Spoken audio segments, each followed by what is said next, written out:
நியூஸை போட்டால் அது நமக்கு என்ன தெரியும், அந்த கூலிங் தான் நமக்கு வரும். அதே இதை வெறுமையாக காவால போட்டால் என்ன கரையும், ரெண்டுமே கரையும். அதை எப்படி பயன்படுத்தணும் முதல்ல நம்மள்கிட்ட இருக்கு, அதை எப்படி இருக்கு, எதை எப்படி செய்யணும், அதை தான் அப்படி செஞ்சோம்னா அது நல்லது தான். எல்லாரும் சொல்றாங்க இன்ஸ்டாகிராமே, நம்ம அதை பயன்படுத்துறோம். அதை தவிர மற்ற எத்தனையோ நல்ல விஷயங்கள் இருக்கு, அதை விடுவது இல்லை.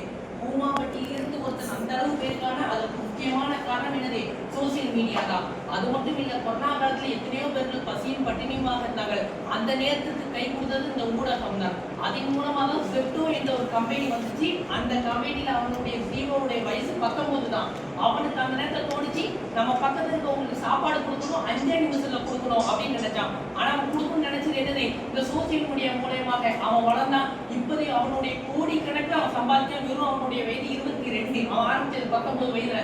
அவனுக்கு தோணியது காரணம் என்ன, இந்த சோசியல் மீடியா என்பதுதான். ஒரு சிறிய மனிதன், ஒரு சிறிய பையன் கிராமத்துல இருக்கான், அவன் வளரணும்னு நினைக்கான். ஆனா அவனுக்கு நல்ல பணம் வளம் இல்லை, பெரிய ஆள் யாரும் பழக்கம் இல்லை.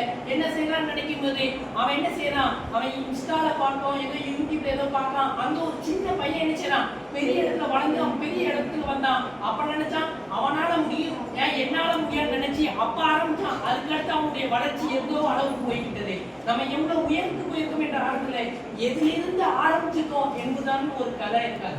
எந்த ஒரு இடத்துலயுமே சரி, என்ன போலதான். அது நன்மைக்காக எடுத்தால் நன்மை, தீமைக்காக எடுத்தால் தீமை. தீமைகள் இல்லாமல் இல்லை, நன்மைகள் அதிகமாக இருக்கிறது. தன்னுடைய கண்ணோட்டம் தான். நாம் எந்த இடத்தில் பார்க்கிறோமோ, எந்த இடத்தில் சிந்திக்கிறோமோ அதே போலதான் இருக்கும். நாம் தீமையில் சிந்தித்தால் தீமையாக மட்டும்தான் இருக்கும். இதை நன்மையின் வழி எத்தனையோ பேர் படிக்கலாம். இலவசமாக தனக்கு கட்டணம் பணம் கேட்டு எதுவும் வழி இல்லாம ஏழை மக்களுக்கு எத்தனையோ பேர் இருக்கார். அவர்கள் எங்கேயுமே சேர படித்து வர்ற. ஆனா படிக்கணும் ஆர்வம் இருந்து ஒரு இடத்துல இருந்தாலே போதும், நம்ம யூடியூப்ல எல்லாமே படிக்கலாம். உலகமே உங்க கையில இருக்கும்போது எதுக்காக நீங்க மற்ற இடத்துக்கு அலைவீங்க? ஒரு நூலகத்துல தேடி, ஒரு புத்தகத்தை தேடி நம்ம படிக்கிறதுக்கு எவ்வளவு நேரம் ஆகுது?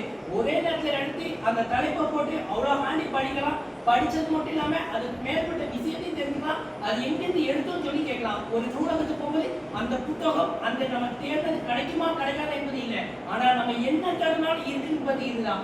அதனால ஊடகம் நம்மளை வளர்க்கதான் செய்தது என்று